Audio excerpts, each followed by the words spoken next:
Ratio and proportion, अनुपात और समानुपात। अनुपात और समानुपात के क्वेश्चन हल करने से पहले हमें अनुपात और समानुपात के बारे में पता होना चाहिए।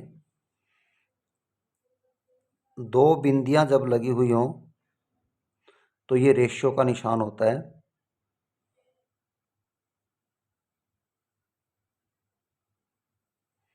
इसको हम क्या बोलते हैं? अनुपात।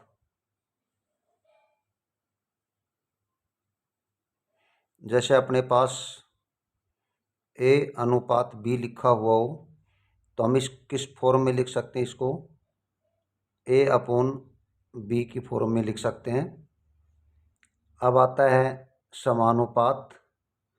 समानुपात में 4 बिंदु लगे हुए होंगे। ये किस चीज़ का निशान है? प्रोपोर्शन का।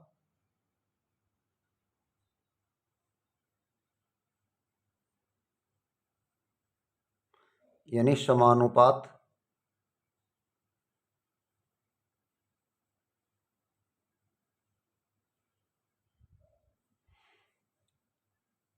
A अनुपात B समानुपात C अनुपात D।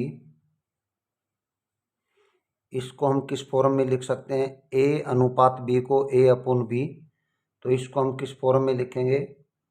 A/B की फॉर्म में। समानुपात के निशान पर हम बराबर का निशान लगाएंगे।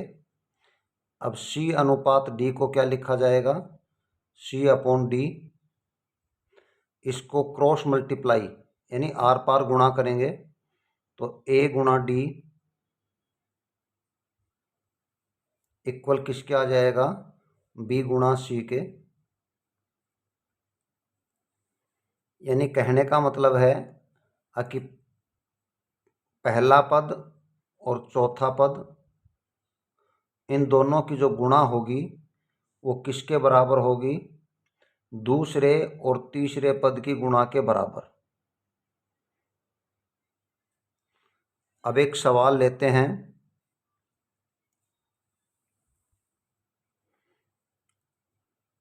फोर रेशो, यहाँ आपको संख्या निकालनी है, क्या होगी? प्रोपोर्शन का निशान 6:9। हमें यहाँ दूसरा पद निकालना है, इसको हम x मान लेते हैं।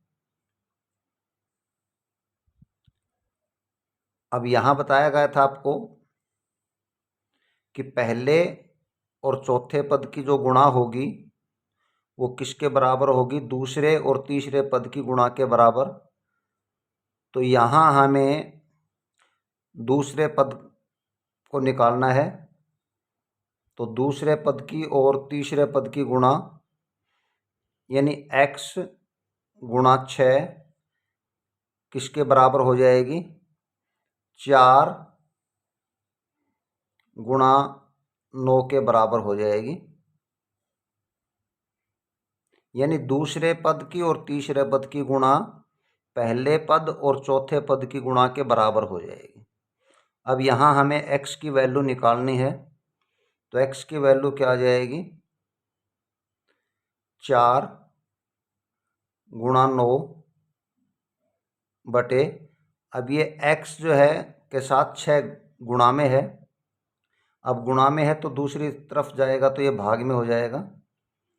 अब इसको सोल्व करेंगे। 3 दूनी 6, 3 तिये 9, 2 दूनी 4, 2 तिये 6। अब x की वैल्यू कितनी आई अपने पास? 6। कहने का मतलब जो साइन ऑफ इंटेरोगेशन था उसके स्थान पर संख्या क्या आएगी अपने पास? 6 आ जाएगी। एक क्वेश्चन और लेते हैं।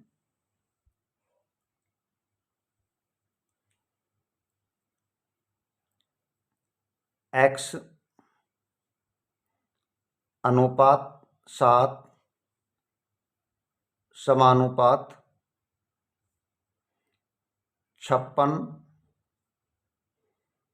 अनुपात 8। अब इसमें पहला पद निकालना आपको, तो पहले पद की और चौथे पद की जो गुणा होती है वो किसके इक्वल होगी? दूसरे और तीसरे पद की गुणा के बराबर। क्यों? इसमें पहला पद निकालना आपको, तो पहले की और चौथे की गुणा करेंगे। बराबर किसके लिखेंगे? दूसरे और तीसरे पद की गुणा के बराबर। पहले में क्या किया था आपने? दूसरा पद निकालना था, तो दूसरे पद की और तीसरे पद की गुणा किसके बराबर लिखी थी हमने? पहले और चौथे पद की गुणा के बराबर लिखी थी। तो यहाँ हम क्या करेंगे? पहले और चौथे पद की गुणा करेंगे।